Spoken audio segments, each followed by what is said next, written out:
Avropadan hər kəs salamlayız dostlar. Mən Seyfəddin və bu videomuzda biz bugün gedirik bərbərxanaya doğru. Polşada bərbərlər nətər işləyir, qiymətlər nədir, xidmətlər nədir? Yəni bugün bunu biz hamısının aydınlıq gətirəcəyik. Onunla yanaşı mənim artıq 4-cü, 5-ci dəfədir bərbər yanına gedirəm. Və bir də hekayəmi danışmaq istəyirəm. İlk dəfə bərbərxanaya gedəndə. Demək, saçım uzanıb, dəhşət uzanıb da, yəni bundan da çox uzanıb. Artıq şəklini tapsam qoyaram. Yəni o qədər çoxdur ki, saçım yəni qabaq hissədən bura kimi uzanmışdı. Onu mən özüm qayçı ilə kəsirdim. Buradır, arxa nahiyədən belə əməlli başlı uzanırdı. Hardasa bir 9-10 ayda artıq saç uzuyurdu. Sonra gördüm, yox hava istidir.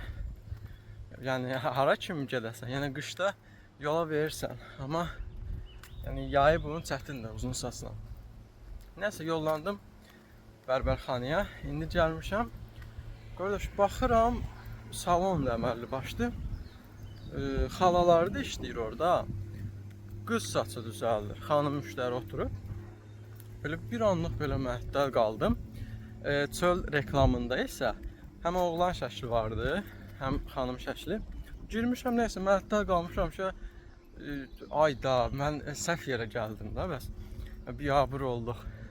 Azərbaycanda necədir, məsəl üçün xanımlar üçün ayrı salon var, nə bilim, bəylər üçün bərbərxana ayrı, o məsələ. Deyirəm, indi mən neyniyim? Bir də xanım yaxınlaşdı, dedi, buyurun, necə kömək eləyə bilərəm?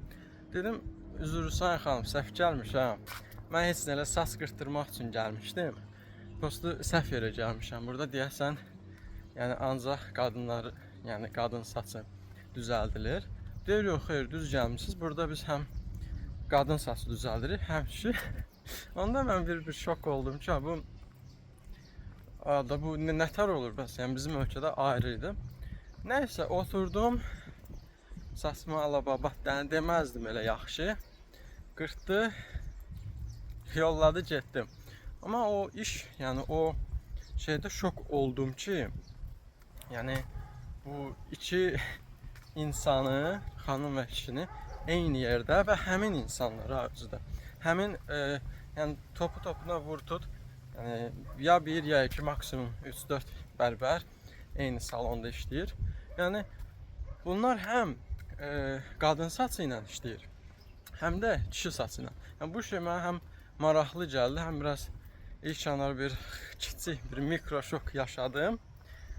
Ama yani burada da beləymiş. Yani bunu da nə etmək olar? Bunu da ilk dəfə mən orada öyrəndim. Ondan sonra açığı deyim ki, burada mən elə yəni, saçıma baxan deyiləm, ay düzəldim, səliqəli olsun və yaxud da nə bilim, cəmaat içindəyim, cəmaat mənə baxır. Burada o söhbət yoxdur. Burada yəni rahatsan, burada heç kimə deyib dolaşan deyil. Yəni heç kim deməyəcək ki, ay bunun saçına var, bu nə gündədir. Nə uzun saxlayır, çox qırtdırdı. Heç yəni boş söhbətlər də. Onunla yanaşı qiymət cəhətdən də bu bir problemdir. Burada nisbətən deyəndə bizim ölkədən baha qırılır, amma yəni öz ölkələrinə görə yəni xidmətlər normaldır. Və qiymətlər də sizə göstərəcəm ki, qiymətlər nədir. Artıq yavaşdan çatırıq. Ondan sonra pulu göstərim sizə. Bərbərin pulları, bərbər bugün bunları biz tərəfindən qazanacaq. Görək. Mən artıq bilirəm az çox, amma sizlərə də göstərmə məqsədindən görək. Polşadakı bərbər xalalar nəyə malikdir, əl işləri nədir, onu da sizə göstərəcəm. Və hər zaman elə videoda başından sonuna xala deyirəm. Burada bərbərlərin çoxsu xanım işçilərdir, yəni kişi işçilər çox azdır, demək olar 80% xanımdır. Ondan sonra 20% isə kişilərdən ibarətdir. Biz də artıq yavaşdan çatırıq, salonu da sizə uzaqdan bir göstərim. Belə bir yerdir.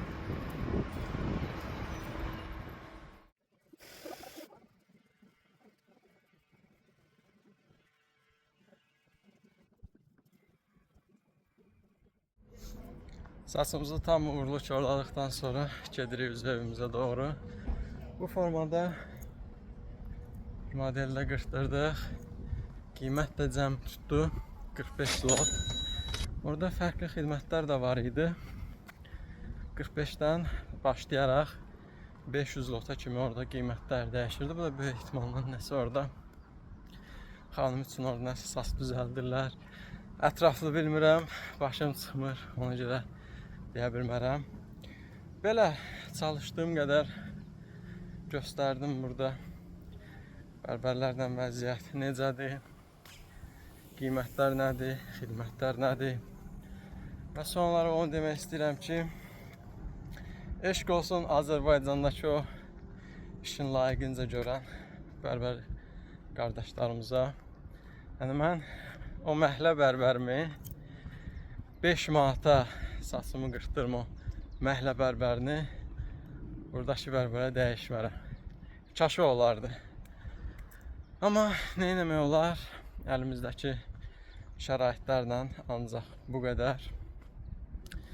Və bir dənə də belə bir məsləhət görə bilərəm ki, yəni burada bərbər olaraq pul var. Əgər tam dəqiq bilmirəm, ixtisas olaraq bərbər ixtisası Azərbaycanda keçilir ya yox. Keçilirsə bu superdir, yəni adam oxuyardı bərbər ixtisası və əlinə diplom alandan sonra 6 aydır, 1 ildir deyil. Dili də öyrəndin, gəldin burada işlədin. Yəni bərbər olaraq burada çox gözəl pul var. Niyə? Məsəl üçün mənim saçımı qırxdı. Riyazi bir dənə hesab, sadə, bəsit bir hesabdan götürək. Mənim saçımı qırxdı 45 zlota. Düzdür? Nə qədər vaxt çəkdi? Yarımca saat. Yəni biraz yaxşı işləsə, məsəl üçün əlvi cəld tutsan, bu müddəti biz 15-20 dəqiqəyə də indirmək olar, amma biz götürək yarım saata qırxdı. Mənim o pulu qazanmam üçün, məsəl üçün, mən gərək 1 saat, 2 saat işləyim. Amma o adam yarım saat işləyərək bu pulu qazanır. Və buradan da belə başa düşürük ki, sadə bir riyazi hesab. O adam məndən aylıq 2 dəfə çox qazanır. Düzdür, təbii ki, onun da xərcləri var orada.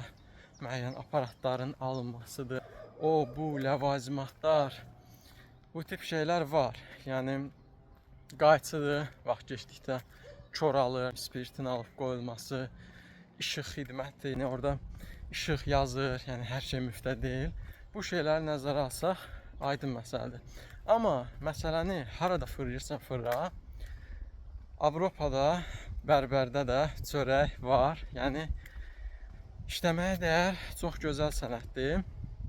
Biri var orada burada işləyənəcən, öz işindir, işləyirsən, yerin rahat, isti, bəy balası kimi, əynin təmiz, başın təmiz.